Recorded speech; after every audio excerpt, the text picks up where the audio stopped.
जय श्री हरि विष्णु मित्रों। जैसा कि आप सभी जानते हैं कि इस चराचर जगत में ईश्वर ने अनेक प्रकार की योनियां बनाई हैं। उन्हीं योनियों में जीव जंतु भी शामिल हैं और अनेक प्रकार के कीड़े मकोड़े भी हैं, जिनमें से कुछ बड़े जीव हैं और कुछ छोटे जीव हैं। और इनमें से कुछ ऐसे जीव हैं जिनको कुछ दुष्ट मनुष्य मारकर खाते हैं। मित्रों, कुछ मनुष्यों के मन में यह प्रश्न अवश्य उठ रहा होगा कि क्या भगवान ने जीवों को मारकर खाने के लिए बनाया है? क्या मांस खाना पुण्य है या पाप? आज की इस ज्ञानवर्धक वीडियो में हम आपको यही बताएंगे कि जीवों को मारकर खाने से पाप लगता है या नहीं। जैसे पशु पक्षी, भेड़ बकरी, गाय भैंस, मुर्गा आदि समस्त प्राणियों का मांस खाने से मनुष्य को अपने जीवन के अंतिम दिनों में कौन से पाप भोगने पड़ते हैं। तो चलिए मित्रों, आज की इस वीडियो में जानते हैं कि जीव जंतुओं को मारकर खाना कितना सही है और कितना गलत, और ऐसा करने वालों को यमलोक में यमराज के द्वारा कौन सी सजा मिलती है। मित्रों, इस कलयुग में ऐसे लाखों करोड़ों लोग मिलेंगे जो मांस खाते हैं और मांस खाने को सही मानते हैं और कहते हैं यदि हम इन जीवों को नहीं खाएंगे तो इनकी संख्या बढ़ जाएगी और ये संख्या में मनुष्यों से ज्यादा हो जाएंगे। इसलिए भगवान ने इन जीवों को हमें खाने के लिए ही बनाया है। इनको मारकर खाने से हमें कोई पाप नहीं लगता है। और कुछ लोग ऐसे भी हैं जो जीवों को मारकर खाने को पाप मानते हैं और उनका कहना है कि मांस खाने से पाप लगता है और मांस खाने वालों की पूजा आराधना ईश्वर स्वीकार नहीं करते। उन्हें कुंभीपाक नरक में कठोर से कठोर सजा मिलती है।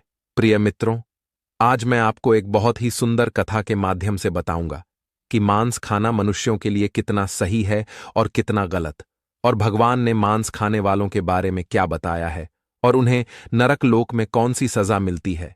एक बार की बात है, भगवान श्री कृष्ण द्वारिका नगरी में अपने सिंहासन पर विराजमान थे। तभी उनके पास देवी सत्यभामा व्याकुल मन से आती हैं और भगवान श्री कृष्ण से कहती हैं, हे प्रभु, आज जब मैं द्वारिका नगरी में अपनी सखियों के साथ भ्रमण कर रही थी तो मैंने देखा कि कुछ दुष्ट मनुष्य छोटे छोटे असहाय जीवों को मारकर उन्हें अपना भोजन बना रहे हैं। हे प्रभु, यह देखकर मेरे मन में एक प्रश्न उठ रहा है और मैं चाहती हूँ कि आप मेरे प्रश्न का उत्तर दें। तो भगवान श्री कृष्ण ने कहा, हे देवी सत्यभामा, तुम्हारे मन में कौन सा प्रश्न उठ रहा है? मुझे निश्चिंत होकर बताओ, मैं अवश्य ही आपके प्रश्न का उत्तर दूंगा।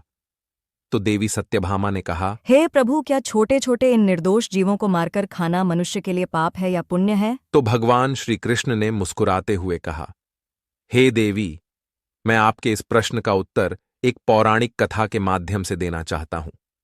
इस कथा को सुनकर तुम्हें पता चल जाएगा कि मांस खाना पाप है या पुण्य है। फिर देवी सत्यभामा उत्सुकता से बोली, प्रभु, आप कथा सुनाइए, मैं आपके मुख से कथा सुनने के लिए उत्सुक हूँ। मित्रों, भगवान श्री कृष्ण ने कहा, हे देवी सत्यभामा, प्राचीन काल में चंद्रपुर नाम का एक गांव था। उस गांव में एक धनवान व्यक्ति रहता था। उसके घर में धन धान्य की कोई कमी नहीं थी। एक दिन उसने तीर्थ यात्रा पर जाने की योजना बनाई।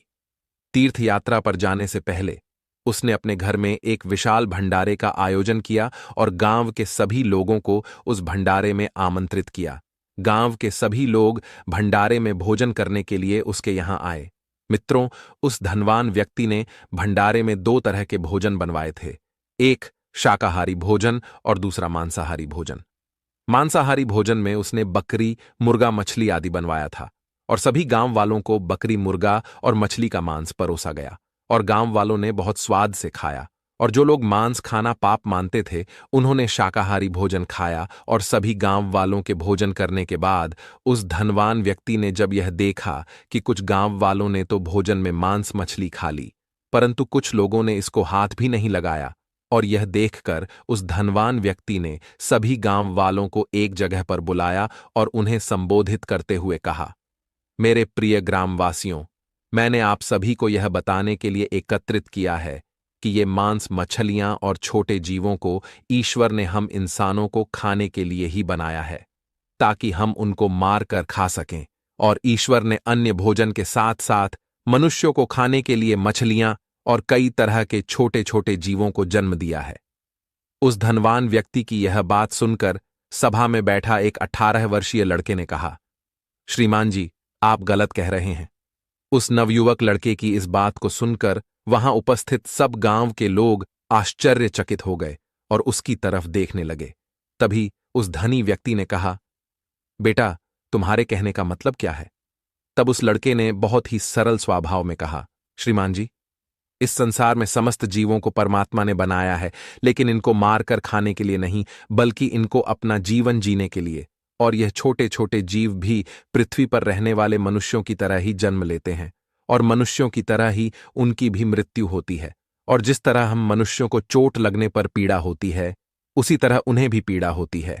और इस संसार में कोई भी प्राणी किसी अन्य प्राणी से श्रेष्ठ नहीं है, बल्कि सभी जीव जंतु और मनुष्य समान हैं। वह अलग बात है कि ईश्वर की कृपा से मनुष्यों की बुद्धि ज्यादा विकसित है और जीव जंतुओं की कम। लेकिन इसका मतलब यह नहीं कि आप ज्यादा शक्तिशाली हैं तो अपने से कम शक्तिशाली वाले जीवों को मारकर उन्हें अपना भोजन बनाएं। श्रीमान जी, यह कहना गलत है कि ईश्वर ने छोटे जीवों को हमें खाने के लिए बनाया है। हम अपने स्वाद के लिए और अपनी जीविका के लिए और भी चीजें खाकर अपना पेट भर सकते हैं।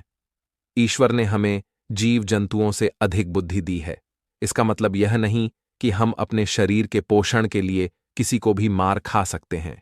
यदि कोई जीव जंतु आपसे कमजोर है तो इसका मतलब यह नहीं कि आप उन्हें मारकर खाओगे और भगवान ने उन्हें आपके खाने के लिए बना दिया।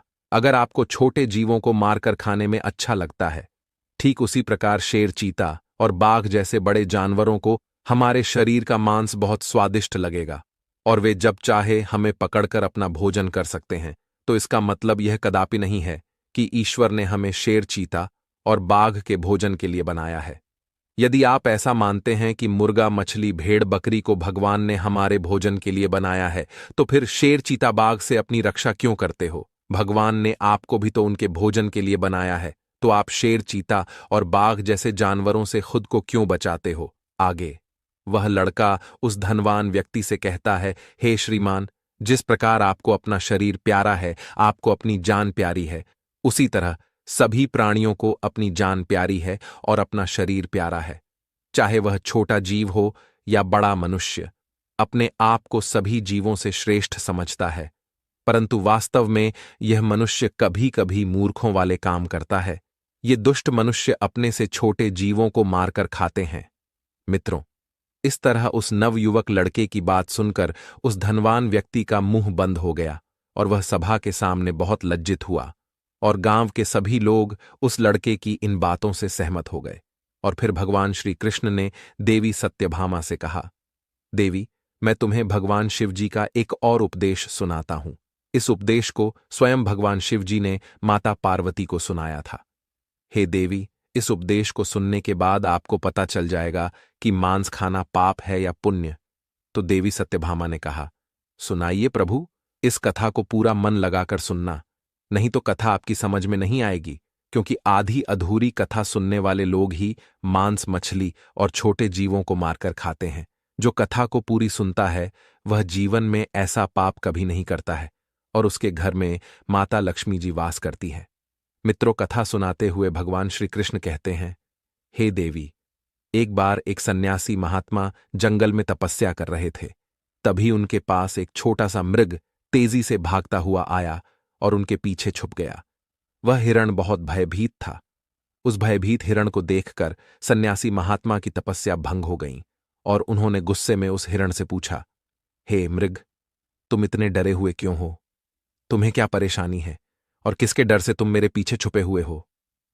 मित्रों, वह सन्यासी महात्मा उस हिरण से यह पूछ ही रहे थे। तभी वहां पर एक व्याध आ पहुंचा जिसके हाथ में धनुष और बाण थी। वह व्याध सन्यासी महात्मा से कहने लगा, हे सन्यासी, इस हिरण को मुझे दे दो। मैंने इस हिरण को अपना शिकार बनाने के लिए इसका पीछा काफी दूर से किया है, इसलिए इस हिरण पर मेरा अधिकार है और यह मेरा शिकार है। मैं इसे मारकर अपना भोजन बनाऊंगा। व्याध की यह बात सुनकर सन्यासी महात्मा उस पर हंसने लगे और बोले, अरे मूर्ख, तुझे इतना भी नहीं पता कि इस संसार में किसी भी जीव पर किसी का अधिकार नहीं होता। हर प्राणी पर केवल उसका ही अधिकार होता है। फिर शिकारी कहता है, नहीं, इस हिरण पर मेरा अधिकार है और मैं इसका शिकार करके इसको मार कर खाऊंगा। तब सन्यासी महात्मा शिकारी से कहते हैं, किसी प्राणी को मारकर खाने का अधिकार तुम्हें किसने दिया? और इसको मारने का अधिकार तो उसको भी नहीं है जिसने इसे जन्म दिया है, और किसी भी जीव को मारना पाप है। क्या तुम इस बात को नहीं मानते हो? तब शिकारी कहता है, हे सन्यासी, किसी जीव के मांस का भोजन करना पाप नहीं है, और जीवों को मारकर मैं उन्हें इस जीवन से मुक्त करता हूं। फिर ऐसा करना पाप कैसे हो सकता? यह तो उनके लिए सौभाग्य की बात है। और वैसे भी यदि मैं नहीं खाऊंगा तो कोई ना कोई तो इसे मारकर खाएगा ही, और अगर जीवों को मारना पाप है तो राजा महाराजा इनका शिकार क्यों करते हैं? क्या उन्हें इन्हें मारते समय पाप नहीं लगता? व्याध की यह बात सुनकर वह सन्यासी महात्मा समझ गए कि इसकी बुद्धि शिकार करते करते और मांस खाते खाते मंद पड़ गई है, और इसे पाप और पुण्य का ज्ञान नहीं है। तब वह सन्यासी महात्मा उस शिकारी को एक कहानी सुनाते हुए कहते हैं कि हे वत्स, इस कहानी को ध्यान से सुनना कि लोग जीवों का शिकार क्यों करते हैं और मांस क्यों खाते हैं, और इसे खाने से हमें कौन सा पाप भुगतना पड़ता है। तब कहानी सुनाते हुए सन्यासी महात्मा कहते हैं, हे व्याध, एक बार अंग देश में भयंकर अकाल पड़ गया था। लोगों की फसलें पूरी तरह से नष्ट हो गई थीं। वहां के लोग भोजन की तलाश में इधर उधर भटकने लगे और लोग भूख से मरने लगे थे। अपनी प्रजा की यह दशा देखकर वहां के राजा को इस बात की बहुत चिंता हुई कि लोग भूख से मर रहे हैं और वह उनके लिए कुछ भी नहीं कर पा रहा है। तभी उस राजा ने एक सभा बुलाई और अपने मंत्री से पूछा कि लोगों को इस भोजन के अकाल से और भूखमरी से कैसे बचाया जाए। राजा की बात सुनकर सभा में उपस्थित सभी मंत्री महामंत्री सोच में पड़ गए कि इसका उपाय क्या है। तब उस सभा में एक मांस खाने वाला व्यक्ति बैठा था। उसने सोचा कि मांस को भोजन में शामिल करने का यह अच्छा मौका है। यदि राजा की अनुमति मिल गई तो हम खुलेआम जीवों को मारकर अपना भोजन बना सकेंगे और मनमानी करेंगे, कोई रोक टोक भी नहीं होगी। उसने राजा को सुझाव देते हुए कहा, महाराज, इस भुखमरी से बचने का एक विकल्प है। क्यों ना हम जीवों को मारकर उनका मांस खाए? इससे भुखमरी का संकट भी दूर हो जाएगा और भोजन का अकाल भी खत्म हो जाएगा। इसमें धन भी खर्च नहीं होगा और हमारा पेट भी भर जाएगा।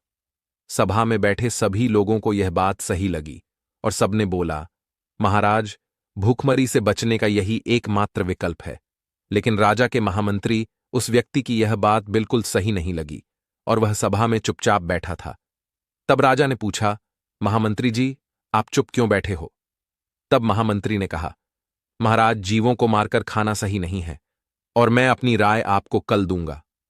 और रात होते ही महामंत्री जी उस व्यक्ति के घर गए जिसने मांस खाने की बात कही थी, और मंत्री ने उस व्यक्ति से कहा, भाई, आज शाम को अचानक से महाराज की तबीयत बहुत खराब हो गई है और वैद्य ने कहा है कि यदि राजा को किसी मोटे ताजे और हष्ट-पुष्ट इंसान का थोड़ा सा मांस खाने को मिल जाए तो वे पूरी तरह से ठीक हो जाएंगे, और तुम मुझे हष्ट-पुष्ट और मोटे ताजे दिख रहे हो, इसलिए मैं आपका मांस लेने आया हूं और मुझे विश्वास है कि आप राजा को बचाने के लिए हमें अपना मांस जरूर देंगे।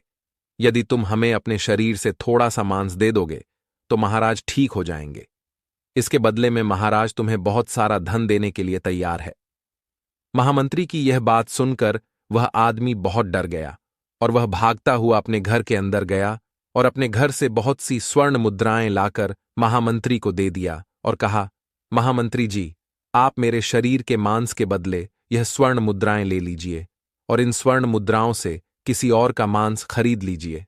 फिर महामंत्री बोले, नहीं भाई, राजा ने आपका ही मांस लाने को कहा है क्योंकि आप बहुत हष्ट-पुष्ट हैं और थोड़ा सा मांस देने से आपका कुछ नहीं बिगड़ेगा और राजा की जान भी बच जाएगी, और इसके बदले महाराज तुम्हें राजकीय सलाहकार के पद पर नियुक्त कर देंगे। यह सुनकर वह व्यक्ति महामंत्री के पैर पकड़कर बोला, मंत्री जी, मुझे माफ कर दो, मैं अपने शरीर का मांस नहीं दे सकता। इतना कहकर वह वहां से भागने लगा। मंत्री ने कहा, तुमको यहां से भागने की कोई जरूरत नहीं है। यदि तुमको अपना मांस नहीं देना है तो मत दो, मैं तुम्हारी यह स्वर्ण मुद्राएं लेकर जा रहा हूं। इतना कहकर महामंत्री वहां से चले गए और इसी प्रकार एक एक करके महामंत्री नगर के सभी घरों में गए और सबसे इसी तरह अपने शरीर से थोड़ा मांस देने का आग्रह किया। लेकिन सबने मांस के बदले अपन अपने घर से लाकर स्वर्ण मुद्राएं दी। किसी ने 1 लाख तो किसी ने 2 लाख मुद्राएं दी, लेकिन अपने शरीर से मांस किसी ने नहीं दिया। फिर महामंत्री उन मुद्राओं को लेकर अपने घर चले गए और अगले दिन सुबह सुबह सारे लोग राजा को देखने उसके महल पहुंचे और महामंत्री भी उन मुद्राओं को लेकर राजा के दरबार में पहुंच गए और उन मुद्राओं को राजा के सामने रख दिया। इतना सारा धन देखकर राजा बोले, महामंत्री जी, आप इतना सारा धन कहां से लाए हैं? तब महामंत्री ने राजा को मांस वाली पूरी बात बताई और कहा, महाराज, मैं इन लोगों के घर गया था और मैंने इनसे झूठ बोलते हुए कहा कि महाराज की तबीयत बहुत खराब है और उन्हें थोड़े से मांस की जरूरत है, और इस तरह करके सबके घर गया और सबसे यही बात कही तो सब ने मांस देने से मना कर दिया और सब ने इसके बदले में ये धन और स्वर्ण मुद्राएं दी हैं। फिर महामंत्री ने कहा, महाराज, अब आप ही इस बात का निर्णय लीजिए कि इन लोगों ने अपने शरीर का मांस देने से मना कर दिया और बदले इतना सारा धन दिया है, और यही लोग कल सभा में बोल रहे थे कि हम जीवों को मारकर उनका मांस खाकर भुखमरी से बच सकते हैं। आगे वह मंत्री कहता है, हे महाराज, जब इन मनुष्यों को अपने शरीर से थोड़ा सा मांस देने में इतनी तकलीफ होती है तो सोचिए उन जीवों पर क्या बीतती होगी जिन्हें ये निर्दयी होकर मार देते हैं। महामंत्री की इस बात को सुनकर राजा को यह बात समझ आ गई थी कि हमें जीवों को मारकर नहीं खाना चाहिए। इस प्रकार वह सन्यासी महात्मा ने उस व्याध से कहा कि हे व्याध, यह कहानी सुनकर तुमको समझ आ गया होगा कि अपना शरीर सबको प्रिय होता है, चाहे वह कोई मनुष्य हो या कोई जीव। इस संसार में सबके प्राण उतने ही मूल्यवान होते हैं जितने कि आपके हैं, इसलिए हमें किसी को मार कर नहीं खाना चाहिए, क्योंकि यदि मनुष्य को कोई चोट पहुंचाता है तो उसे बहुत दर्द होता है, परंतु यह दुष्ट मनुष्य अन्य जीवों को मारते समय एक पल भी नहीं सोचता और उन निर्दोष जीवों को बहुत ही बेरहमी से मार देता है। हे व्याध, जिस तरह तुम इस हिरण को मारने के लिए इसका पीछा कर रहे हो, यदि इसी तरह कोई तुमको अपना शिकार बनाए और तुमको मारकर खा जाए तो कैसा होगा? जिस दिन तुम्हारा शिकार कोई बड़ा जानवर करेगा, उस दिन तुम्हें दूसरों की जिंदगी की कीमत समझ में आ जाएगी। मित्रों, सन्यासी महात्मा की यह बात सुनकर उस शिकारी की आंखों में आंसू आ गए और बोला, हे महात्मा, मुझे क्षमा करना। आज मैं आपको वचन देता हूं कि आज से मैं कभी जीवों को नहीं मारूंगा और मैं मांस खाना छोड़ दूंगा। मित्रों, इस प्रकार से भगवान श्री कृष्ण ने देवी सत्यभामा को मनुष्य के जीवन की कड़वी सच्चाई बताई। प्रिय मित्रों, मैं जगत के संचालक भगवान श्री हरि विष्णु से हाथ जोड़कर प्रार्थना करता हूं कि इस संसार में मांस खाने वाले व्यक्तियों की मानसिकता को बदले, क्योंकि कुछ लोगों को अभी भी यही लगता है कि मांस खाना पाप नहीं है। वे यह सोचते हैं कि मैं तो खरीद कर खाता हूं, इसीलिए मुझे पाप नहीं लगेगा। पर ऐसा नहीं है, पाप सबको लगता है, चाहे आप खरीद कर खाएं या आप जीवों को मार कर खाएं। इसलिए हमें मांस नहीं खाना चाहिए, क्योंकि मांस खाने वाले व्यक्ति की प्रार्थना ईश्वर स्वीकार नहीं करते हैं। मित्रों, गरुड़ पुराण के अनुसार जो भी मनुष्य जीवों की हत्या करता है, उन्हें नरक लोक में कठोर से कठोर सजा दी जाती है। मित्रों, आशा करते हैं आपको यह ज्ञानवर्धक कथा अच्छी लगी होंगी। आप एक बार सच्ची श्रद्धा से कमेंट बॉक्स में जय श्री कृष्णा, जय भोलेनाथ अवश्य लिखें। मित्रों, वीडियो देखने के लिए आप सभी का धन्यवाद।